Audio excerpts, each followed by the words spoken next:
Време е и за второто линковско јавување од Скопје, а темата овој пат на колегата Мартин Николовски е како влијаат временските услови врз овошјето, со оглед на тоа што и стартот на овој месец беше со температури под просекот за овој период од годината, а веќе исто така пред малку најавивме според УХМР дека повторно ќе имаме пониски дневни утрински и ноќни температури, така што Мартин ги дознава деталите на оваа тема, како влијае ваквото време и ваквите нагли промени во временските услови врз овошките. Мартин, добро утро повтор пат и повелете со разговорот.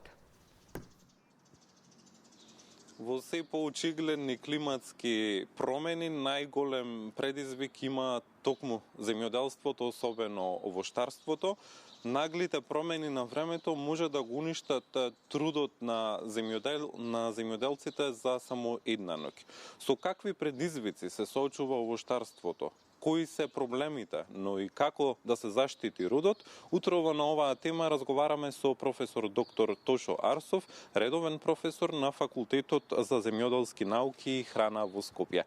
Професоре, добро утро и добре дојдовте во Македонија наутро. Добро утро и на вас, добро утро и до гледачите на Македонска телевизија. Какви климатски промени се забележуваат последниве години и како тие влијаат врз овоштарството во Македонија? За жал, сведоци сме на се почести и по-различни несакани климатски промени кои што настануваат. Освен пролетните мразеви, доцните пролетни мразеви, појавата на екстремни температури во текот на летото, сушните периоди, оваа година бевме сведоци и на многу рани есенски ниски температури и снег во октомври. Сето тоа негативно влијае врз воопшто врз нас луѓето, а понатаму истото негативно влијае и врз растенијата и особено и врз овошките. Професоре, токму сакав и тоа да го поставам во моето следно прашање. Неодамна заврна и снег, имаме веќе минусни температури, нешто што можеби не е толку вообичаено за месец октомври. Како сите овие промени влијаат на овошките и кои се најранливите што може да го уништат родот ваквите температурни разлики? Оваа година имавме неколку пати појава на негативна температура, која што беше почнувајќи од март месец па до април и продолжувајќи цел април, да се појаваа негативни температури и направија огромни штети врз родот. Најголем дел од овошките беа скоро без род.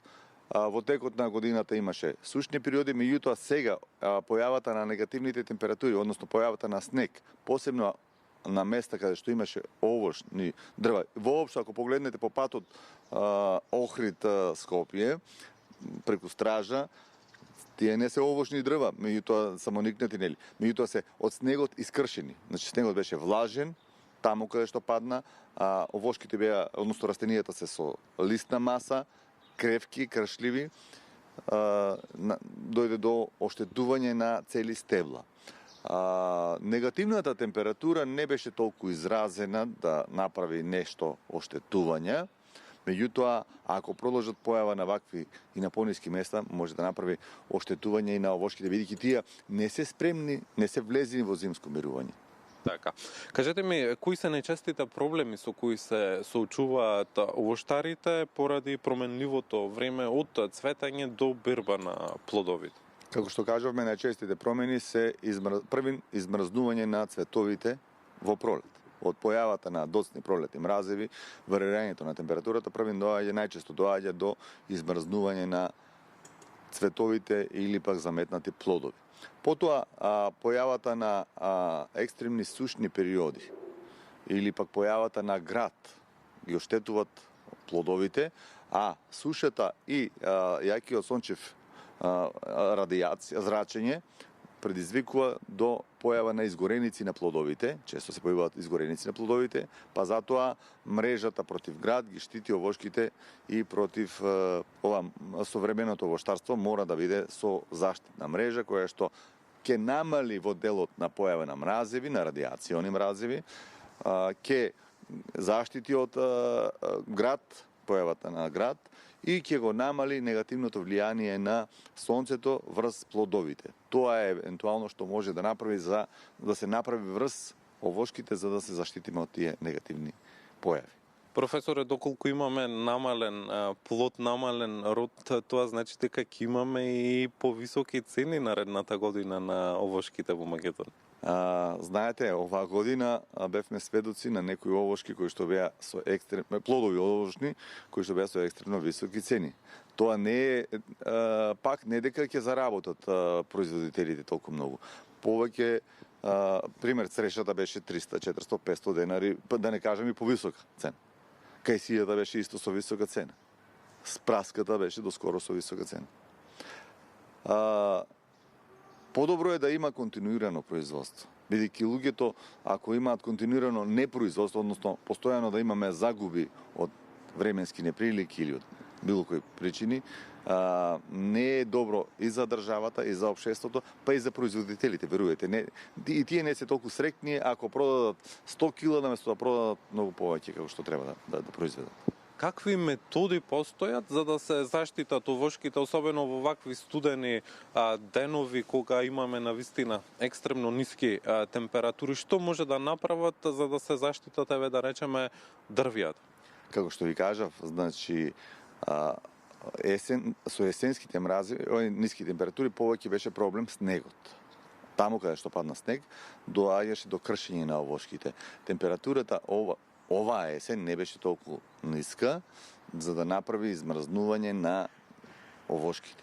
Најчесто измрзнувањето е од пролетните мразеви и од градот. Ви кажав, значи мрежата, заштитната мрежа може да го намали негативното влијание на ниските температури, да заштити од град и да заштити од сончев пригор. Другите мерки се сепак, меѓу другото, избор на локација. Значи, повеќе се превентивните мерки подобри некојаш отколку директните мерки кои што треба да се превземат врз растенијата. Превенцијата значи да предвидиме, да избереме локации каде што ќе има помалку појава на негативни температури, да избереме овошки кои што ќе бидат поотпорни, да избереме сорти кои што ќе бидат поотпорни на тие температури. Професор, и за крај на нашиот разговор, колку е важно институциите, особено земјоделците, да вложуваат во едукација, но и современа опрема за да се адаптираат на новите климатски услови? Едукацијата е нешто што е постојано. И ние, професорите, постојано се едуцираме. Минатата недела завршивме со 5-тиот меѓународен симпозиум за земјоделство и храна во Охрид. На него се презентира многу научни трудови, меѓу другото имаше доста интересни и на тематиката овоштарство, односно на овогодишните климатски промени.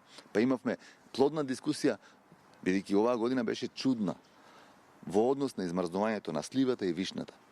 Со што вишната измрзна, сливата помалку измрзна.